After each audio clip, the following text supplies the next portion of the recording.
with everyone in the world with their own view. Ever wonder if God has a view? And that's what the show's all about. What's God's view versus our view? Topics that affect our daily life. Empowering and inspiring. To develop a heart, a kingdom mindset, Because God does have a view. Your host, Dr. Trudy Simmons, The Christian View. Hi, welcome to The Christian View. What a great audience we have. Thank y'all for being here today, and thank you for inviting us into your home. We take today's hot and challenging topics and weigh it against the Word of God because God does have a view, and I believe His Word needs to be out now more than ever. So thank you so much. Today we're going to talk about stop wasting time. Life is short. But before we do, I'm going to introduce those sitting around the table. I have Trudy Davis. Thank you for being here. Pastor Lee Adams. Thank you. Candace, thank you for driving in from Nashville. Privilege. And the beautiful Caitlin, thank you for being here. Check out their ministries. They're doing great things for the kingdom of God in addition to pouring into the Christian View. Well, have you at home or anybody here said, I need more time? I need another day, I need another hour. Well, I Googled it, and we all have 24 hours a day, 60 minutes in each hour, 86,400 seconds each day. That's a lot. Yeah. That is a lot. So, are we wasting time?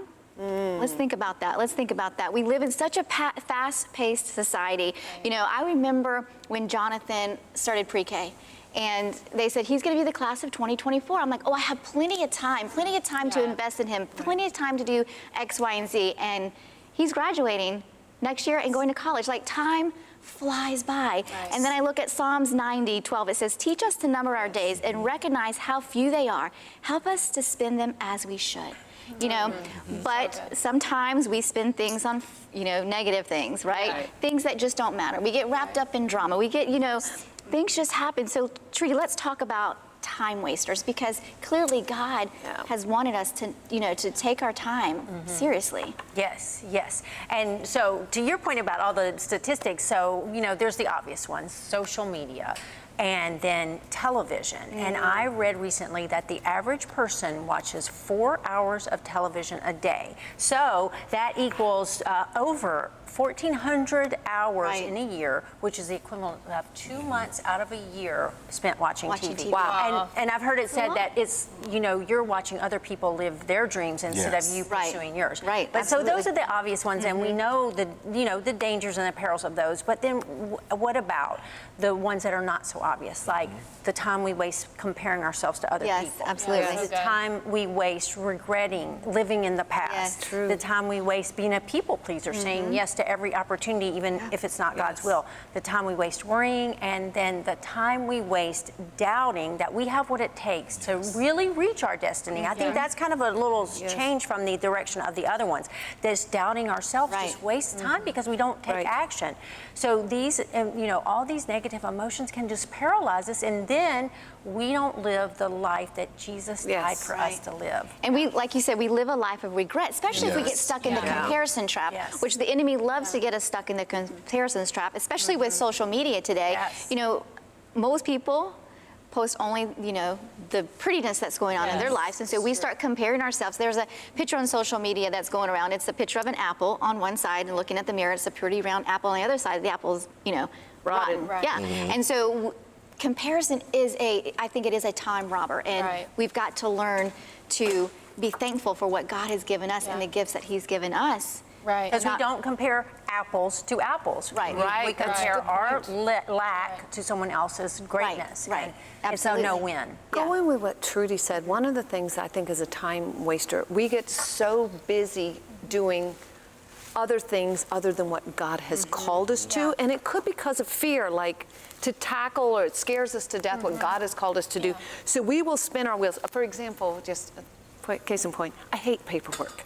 I would do anything in my house before paperwork. Well, it's the same thing. Somebody, you do these things, you say yes, like you always maybe say, out of fear of rejection. They're not gonna, if I don't say yes, they're not going to like me. What the Lord, and you're avoiding engaging in the thing that the Lord has called you to. So you're wasting time doing all these other things, yet you can say, oh, look how busy I was. Well, that goes to, busy doing what he called you to. 2 Timothy 2:4, it says, no one engaged in warfare entangles himself with the affairs of this life, or no one, in another version it says, no one serving as a soldier. Right. You know, I think you're right. We get so busy saying yes out of fear of rejection or out of fear of we're going to miss out that we engage in things we shouldn't engage in. Right, Yes. and that's why we have to have our values so clear about what we value, what's important to us. You know, I love the quote by Carl Sandburg that says, time is our most valuable coin in life. You and you alone determine how that coin is spent. Absolutely. And we've got to guard our lives, but it's something that you said.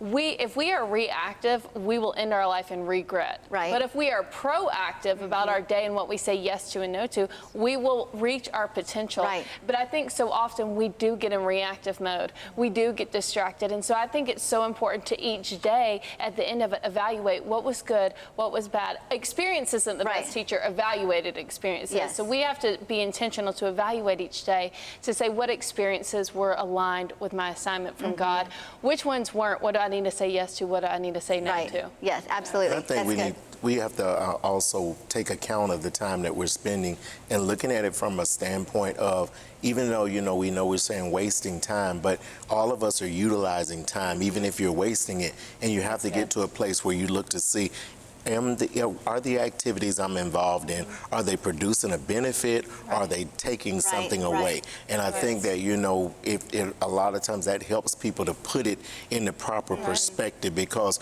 we know, as Trudy was saying, all these different things that come, there are time wasters, social media, all these other things, but we need to begin to look at what is the benefit in this? Amen. Are we achieving anything from this? Yes. We're going to take a short break. We'll be right back with more on Stop Wasting Time. Life is short. We'll be right back here on The Christian View. Don't go away.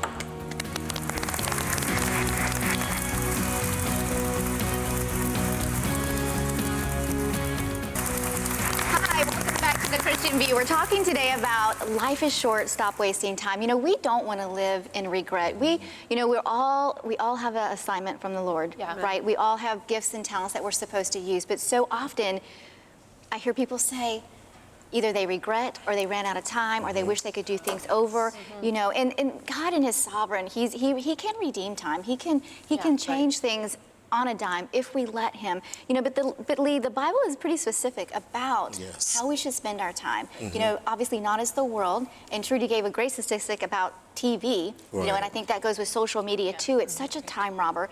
So how should what does the Bible say about us spending our time here on earth? Well, I think, you know, first and foremost, I like Ephesians 5:16, where the Bible says to redeem the time because the days are evil. And what God is saying to us, don't squander or waste away our time, you know, doing things that have no productivity for the kingdom. And he tells us, you know, that we should, on a daily basis, first and foremost, we have to spend time seeking God. We have to spend time in prayer. We got to spend time in worship. And then even as, you know, we go, he tells us, let us work while it is day, because the night is coming and nobody can work. So God is basically, what I get out of all that, he's saying to us, don't sit around and just allow time, the time monster, to eat away your time, and you didn't do anything to be productive for the kingdom. He's gonna, because when we stand before him, it's not going to be about all these things that I attain, like we were talking about the trophies and things on the wall, but it's going to be, what did we do for him with the time that he gave us? And everybody has the same amount of time. I was thinking about Martin Luther. He said, I have so much to do that I can't not spend the first 3 hours in prayer. And you may not have 3 extra hours to spend in prayer, but if we give our first to the Lord and ask him to kind of direct our steps, I mean, we can have our to-do list, we can have our agenda, but give it to God so he can say, okay, this is first, this is second, this is what I want you to do. And then be willing to let him redirect what you're doing. And I think that feeds into understanding, leaning into what Pastor Lee's saying. We all have a limited amount of time, and we have to ask God and seek God how to use it. And I think one of the keys in doing that is recognizing the seasons and asking God, what season am I in? I think a lot of times we get frustrated and burnt out, and our schedules get so packed because we've carried something that was for last season into this season, and we've also added something on in this season. So we need to be really intentional about that and really make use of our time. It reminds me of the parable of the talents. And I think God gives us more time and more opportunities when we do take full advantage of our time because he gave more talents to the person who did the most with what they were given. And I think he does the same for us. Right. Absolutely. I totally agree. I like the parable of the 10 virgins. I mean, it really does speak to wasting time because they weren't ready, the five. Five were not ready for the bridegroom. So I think that's such a great analogy for us because there's another verse that so actually Jesus said, I glorified you on earth by accomplishing the task that you gave me, the assignment you gave me. And so when we are mindful of that, we just know every day God has something for us to do. And like you said, Trudy, it may not be on our to-do list, but he still wants us to do something. And he will redirect us if we're tuning in and leaning in. You know, you talk about seasons. We were talking about that in the green room, just about knowing the season that you're in. And you know, for the young moms out there, you may be in a season of toddlers in diapers, but that season's going to end before, you know, in a blink of an eye, that season's going to end. And I think about, is it Ecclesiastes? What did you say? Don't make her cry. Oh, I know. I mean, my son's going to college, and it's a whole nother topic for another day. But it is so important that we do know our seasons. And you know, I think about Ecclesiastes. There's a time to be born, a time to die, a time to plant, a time to uproot. We've got to know the season that God has us in. And I think, Trudy, if we know that season, we won't compare as much because someone may be 5 steps ahead of you, but that's not where God wants you. And so if we can just step back and say, you know what?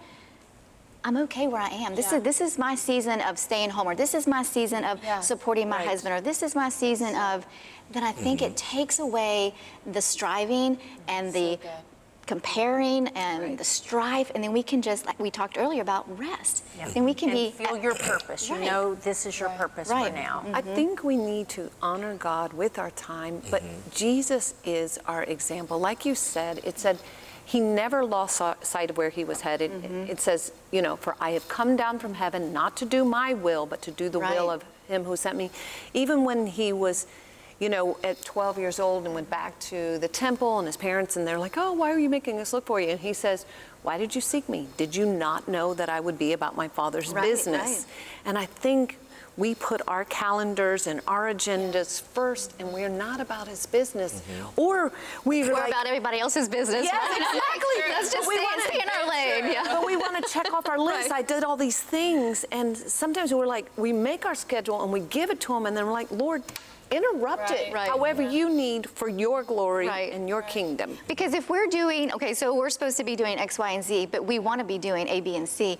Are we going to be anointed and, you know, to do X, Y, and Z? You know, that's why we've got to know our seasons so that we know that there's no comparison, there's no envy, there's no strife, you know, so I think it's so important. Praying. It's what you said, it's the first fruits. If we give God the first of our day, I've found, you know, those days that you miss that first part of the day with God, you're saying yes to everything, you're like, oh, you're running around, but it really makes a difference to get up and spend that time with God. You feel so much more peaceful in your day because you know what you're supposed to be doing, and you hear God's voice even more, you're in tune. You're intentionally walking. He tells you, go across and speak to that neighbor, or I need you to, you know, because you have been fueled and energized in the morning with his purpose.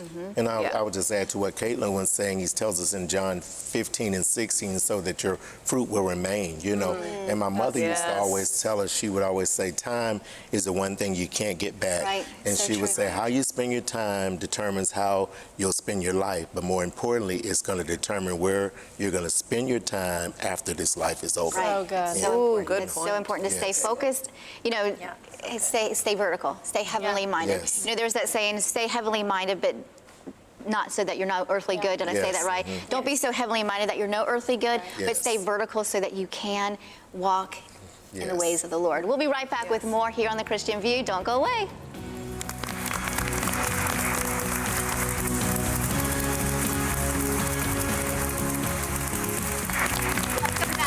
Welcome back to The Christian View. We're talking about stop wasting time because life is short. And we've had a great discussion so far. You know, God, in his goodness, he knows what we need when we need it. He will give us the tools that we need to use. And so, Caitlin, let's just talk about some tools on how to use our time wisely because, you know, we don't want to live a life of regret. Right. I think that's so true. And I've just been loving this topic because I think that so many people do. Either they are wasting time or they feel like they're wasting time or they feel like they're running out of time. Right. I don't know anybody. I've gone past the phrase where it's like, I'm busy. Aren't we all? Yeah. So we all have time that we need to get back. But there are a few tools that I've found that I think that have really helped me in being smart about it. You know, God gives us wisdom. Work smarter, not harder. That's right. And so plan, P-L-A-N. You have to plan your day. I think that we can go into different directions. Now, the day is not going to always go as planned, but it's good to have a plan for your day. So doing it the night before and saying, I'm going to get up, because success the next morning starts the night before. So saying, I'm going to get up, I'm going to spend time with God. L, learn to leave margin for interruption. That's good. I think that I heard a leader, he pastors a massive ministry, and he said, I learned that this is my most successful hour, but this is normally when I get interrupted. So instead of getting frustrated that he normally gets interrupted during this time, he just left a space to say, my kids can interrupt me. Anybody can interrupt me at this time. A is attack the most important task at your highest success rate. So the priorities, there are some priorities we have in the day that we have to get done. So when's your least likely time to get interrupted? If you're a young mom, there may be no time, maybe 4 in the morning. But attack it, and then know as your friend. I think we'll look back, and most people I ever talked to wish they would have said no to more so that they could use their best yes. I love that book by Lisa TerKeurst. It says your best yes. And I think that we will be happier, we'll be more joyful when we truly, instead of not the cop out of let me pray about this, but genuinely praying about it and knowing what to say yes to and what to say no to. And if you're a yes person, balance it out and have somebody who's good at saying no so you can run it. Like I have to run it by my husband and say, look, I have to run it by him because he'll be like, okay, you have 18 things. So let's not add number 19. Or what are we taking away? Let's take something away. Yeah, so having accountability with God and with somebody else. I think that's good. That is really good. And you know, if you have to get up a little earlier, you get up a little earlier. Or if you have to go to bed a little earlier, you know, go to bed a little earlier. And I like what you said. When we, in Ironman racing, there's a saying, you can't choose how your day's going to go, but you can choose your attitude about the day. And so you may have your list, you may have your goals, but leave that wiggle room because you know, God may come in and say, I need you to go right today instead of left. And so we've got to make sure that we're in tune and we have that wiggle room, that we have that attitude that's, you know, the servant attitude that I'm going to do, you know, what you've called me to do. A tool that I really like, it's more of a broad scale type tool, but it's called the Tombstone Principle, and Stephen Covey mentioned, I think he authored it in his book. But anyway, it's about starting with the end in mind and having that vision of who you want to be and how do you want people to remember you? What do you want to be on your tombstone? And then Lee touched on this, where as you're going through your day or you're planning your week, you say, is this getting me to that direction? Because hopefully your tombstone principle will come from God, that He will have shown you that's His will for you. And keeping that as sort of like a plumb line. And I tagged on what Lee said earlier too. Could I be doing something else with my time that would glorify Him more? That's good. Or does what I'm doing have an eternal impact? Because, as you said, we're all given the same 24 hours, so we get to choose what we do with it, and we want to use it wisely. And I like to, as everybody's talking about those tools, but Stephen Covey was really one of those ones very important to me. I remember I used to have a hard time sometimes with projects and big things, and I went through his time management course, and it was like teaching us to do the things you don't want to do first. And now I still do that today, you know, like things that like I really don't want to do that, let me go ahead and get that out of the way and setting that precedence. And because you're more likely to do things you want to do later on. But he even gives this, he has a new one where he's dividing things into those 4 quadrants. And, you know, I know it may seem like, you know, it's well, if I got time to do all that dividing, but if you learn how to get it into your mind and think about it from the perspective of 1, what's urgent or important, then 2, what's not urgent but important, and then 3, urgent but not important, and then 4, not urgent and not important, you know. And you have to learn that, especially sometimes with parents, all of our, you know, busy life, kids will come to us screaming and hollering, but you got to say, is this urgent, you know, right now, and is it important or is it not important, you know? Yes. And you know, I think about, you say that, and one of my kids will come to me, how does this look? Like, I'm in the middle of doing something, and I'm like, oh wait, this is important Yeah. to them. This is important to them, so I need to put what I'm doing down so that I can give that person my full attention. And so sometimes the things that we think are not important are really important to someone else too, and to know the difference, and to know the wisdom of not now, maybe later, or let me stop what I'm doing right now. And But it's like you know what what I mean? we were Does that- saying. Right. Praying about it and allowing him to interrupt our time and like, oh, this is important. Yeah. Right, exactly. And I think that that's why it's so important. Habakkuk 2:2-4 says, make the vision plain. Yes. So those who see it can run with it. Though it tarry, wait for it, for it will surely come to pass. I think that's why it's important as individuals, beginning with the end in mind, to have a vision board and that you see it daily. Because when you see that daily, you can say, no, this doesn't align with that. But your child interrupting you, if having a happy family is on your vision board, then you're like, yeah, this aligns with my vision. This is something to say yes to and take time. So I think that's really important, because if you see a vision board every single day with cutout pictures of fun stuff, goals, and your family, I think you really do get a perspective at the beginning of the day of like, this is not going to line up with that. This is what is going to line up with that. And I can make the sacrifice today to get that tomorrow. Right. Yeah, and absolutely. I was going to take another statistic. Well, being organized is definitely, being unorganized is a time waster. Being organized is not a time waster, and having an organized wardrobe, a coordinated working wardrobe. Because now, listen to this statistic: 20% of our lives are spent trying to figure out what to wear. Oh no. 20%. I believe that. Trudy, have you seen my closet lately? I've seen my it. goodness! Like but I do think that's true. We need to be mindful. I mean, having clutter does. It throws you off. It is a time, and so decluttering, getting rid of things, and having that. I think everyone should have some type of vision board, because it does keep the end in mind. It does. And God created us to have visions, to have dreams, to have desires. But then again, we have that enemy, and I think about the enemy. He knows where to trip us up. He knows our trigger points. He knows how to get us off track and off course, and he'll do that if we are not steadfast in our faith and on what God's. He knows our called us to do. weaknesses. He does. Yes, he does. We'll be right back with a little bit more here on The Christian View. Don't go away.